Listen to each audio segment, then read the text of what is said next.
அஸ்ஸலாமு அலைக்கும் friends, welcome to சிக்கிமா சமையல். இன்றைக்கி நம்ம பார்க்க போகிற டிஷ் என்னென்னா ரொம்ப ஈஸியாக கிரில் சிக்கன் தான் செய்ய போகிறோம். அது ரொம்ப ஈஸியாக நம்ம தவாலேயோ பேன்லேயோ செஞ்சிடலாம். உங்களுக்கு ஒட்டாமல் வரணும்னா நான்ஸ்டிக் பேனில் செய்யுங்க. எப்படி செய்யலான்றதை வீடியோக்குள்ளே போய் பார்க்கலாம். எவ்வளோ சூப்பராக வெந்திருக்குன்னு பாருங்கள். உங்களுக்கு பார்க்கும்போதே தெரியும் எவ்வளோ ஜூஸியாக எவ்வளோ சாஃப்டாக இருக்குதுன்னு. வாங்க ஃப்ரெண்ட்ஸ், எப்படி செய்யலான்றதை பார்க்கலாம். இதுக்கு ஒரு 6 பல் பூண்டு உரித்து நான் மிக்ஸி ஜாரில் சின்ன ஜாரில் சேர்த்துக்கிறேன். ஒரு மீடியம் சைஸ் பல்லாரி வெங்காயம், குட்டி பல்லாரி வெங்காயம் ஒரு வெங்காயத்தை இப்படி ரஃபாக கட் பண்ணி சேர்த்துக்குருவோம். சேர்த்துட்டு இதை நம்ம மிக்சியில் நல்லா நைஸாக அரைச்சிட்டு வந்துடலாம். பாருங்கள் ஃப்ரெண்ட்ஸ், இந்த அளவுக்கு தான் நம்ம அரைச்சிக்கிறணும். நான் இது 1/2 கிலோ சிக்கனில் தான் செய்கிறேன். இப்போ இதை நம்ம இதில் போட்டுக்கிறலாம்.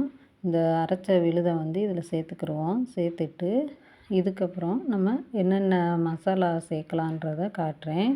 இப்போ இதுலேயே soya sauce 1 spoon, tomato sauce 1 spoon, red chilli sauce 1 spoon,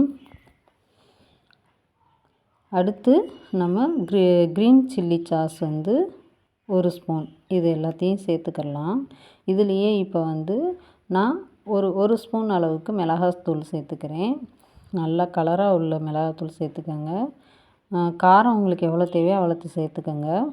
இதுலேயே உப்பும் தேவையான அளவு நான் சேர்த்துக்கிறேன். அதாவது 1 ஸ்பூன் அளவுக்கு சேர்த்துக்கிறேன். சேர்த்துட்டு இதை இப்போ நல்லா மிக்ஸ் கொடுத்துக்கலாம். நல்லா மிக்ஸ் பண்ணிவிட்டு நம்ம அடுத்தது மிளகுத்தூள் கொஞ்சம் சேர்த்துக்கலாம். மிளகுத்தூள் 1/2 ஸ்பூன் சேர்த்தா போதும். அதையும் சேர்த்துக்கிட்டு நம்ம இப்போ திரும்ப இது எல்லாத்தையும் நல்லா கலந்துக்கலாம். நல்லா கலந்து விட்டுட்டு இப்போ நான் 1/2 கிலோ கழுவி க்ளீன் பண்ணி வச்சுருந்த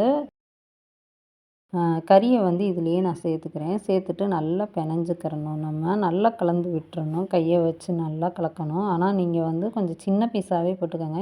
எனக்கு பெரிய பெரிய பீஸாக இருந்துச்சு. மொத்தத்துக்கே ஒரு 15 பீஸ் தான் வந்துச்சு. நான் அப்படி சேர்த்ததுனால கொஞ்சம் வேகிறதுக்கு லேட் ஆச்சு. நீங்கள் கொஞ்சம் குட்டி பீஸாக போட்டுக்கோங்க. இப்போ இதுலேயே லெமன், அரை லெமன் ஊற்றிடலாம். ஊற்றிட்டு எனக்கு இன்னுமே கொஞ்சம் காரம் பத்தாத மாதிரி இருந்துச்சு. லெமனை நல்லா புழிஞ்சிட்டு நம்ம கலந்து விட்டுட்டு திரும்பவும் நான் 1/2 ஸ்பூன் மிளகாத்தூள் சேர்த்து திரும்பவும் அதையும் போட்டு பிணைஞ்சிருவேன். மொத்தம் நான் 1/2 ஸ்பூன் மிளகாத்தூள் சேர்த்துருக்கேன். 1/2 ஸ்பூன் மிளகுத்தூள் சேர்த்துருக்கேன். ஏன்னா இது கொஞ்சம் இனிப்பு, புளிப்பு, உரப்பாக இருக்கும். சூப்பராக இருக்கும் ஃப்ரெண்ட்ஸ். இப்போ இதை ஒரு 7 மணி நேரம் நம்ம ஊற வச்சுக்கிடலாம். அப்படி ஊற வச்சா மட்டும்தான் உங்களுக்கு நல்லா சாஃப்டாக கிடைக்கிது. கொஞ்சம் சீக்கிரமே எடுத்து செஞ்சிங்கன்னா அது சாஃப்டாக இருக்க மாட்டேங்குது. அதனால நீங்கள் இப்போ இதை நான் காலையில் ஒரு 11:30 மணி போல் நான் பிணைஞ்சு வச்சுட்டு இப்போ சாயங்காலம் நான் 6:30 மணி போல் நான் பொரிக்கிறேன். இது ஸ்நாக்ஸ் மாதிரி தான் நான் செஞ்சேன். ஆனால் ரொம்ப சூப்பராக இருந்துச்சு ஃப்ரெண்ட்ஸ்.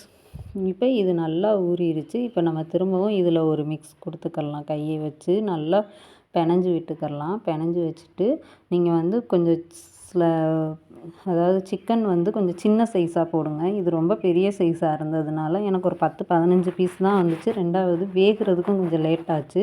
நீங்கள் கொஞ்சம் சின்னதாக போட்டுக்கோங்க. நம்ம எண்ணெயும் இவ்வளோ எண்ணெய் ஊற்ற தேவையில்ல. ஆனால் என் பையன் எண்ணெய் நிறையா ஊற்றி பொரிங்கன்னு சொன்னதுனால நான் எண்ணெய் கொஞ்சம் அதிகமாக ஊற்றிக்கிட்டேன். நீங்கள் ஒரு 2 ஸ்பூனு இல்லை 3 ஸ்பூன் அளவுக்கு எண்ணெய் ஊற்றி பொரிச்சாலே நல்லா வெந்துடுது. ஆனால் சிம்பிள்லேயே வச்சு பொரிங்க, இல்லைன்னா கருகிடும். அப்படியே வச்சுருக்கணும், இல்லைன்னா கருகிரும். உங்களுக்கு கருகிட்டா டேஸ்ட்டு மாறிடும். இப்போ இது ஒரு 4 நிமிஷம் வரைக்கும் சிம்பிள்லேயே வச்சு வேக வச்சுட்டேன். இப்போ இந்த பக்கம் திருப்பி போட்டாச்சு. இப்போ அடுத்த பக்கமும் ஒரு 4 நிமிஷம் வரைக்கும் நம்ம வேக வச்சுக்கிடலாம்.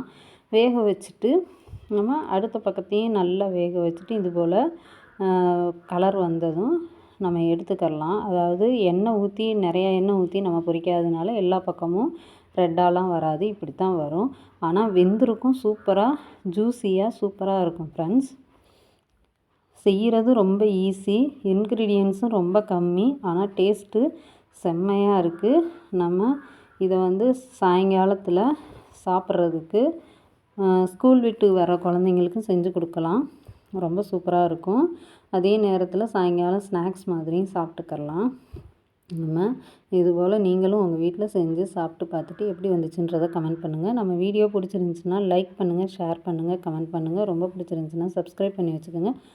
பக்கத்தில் இருக்கிற பெல் பட்டனையும் கிளிக் பண்ணி வச்சுக்கோங்க. அப்போ தான் நாம் போடுற எல்லா வீடியோவும் உடனுக்குடன் நோட்டிஃபிகேஷனாக உங்களுக்கு வந்து நிற்கும். தேவையான வீடியோவை தேவையான நேரத்தில் பார்த்துக்கலாம். பாருங்கள் ஃப்ரெண்ட்ஸ், எவ்வளோ ஜூஸியாக எவ்வளோ சாஃப்டாக டேஸ்ட்டாக இருக்குதுன்னு பார்த்தீங்களா? Thank you friends.